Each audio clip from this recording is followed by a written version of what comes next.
Kayami, si Amiga ay magwawalis. Ganun si Amiga kabait at masipag. Tumakbo yung pusa guys kasi akala niya ipapaluin ko siya ng walis. Hindi no, lablab ko kaya yung pusa ko.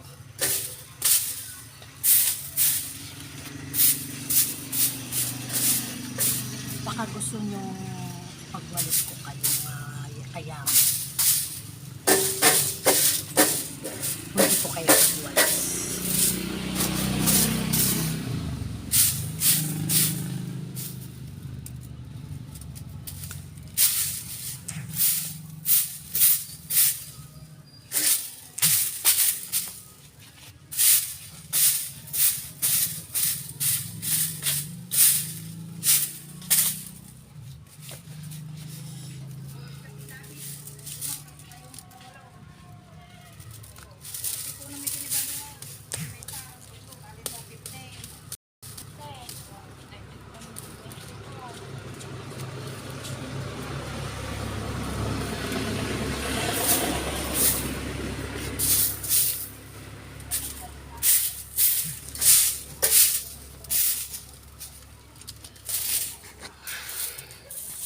Nakakapagod pala din yung magwawalis guys, no, diba?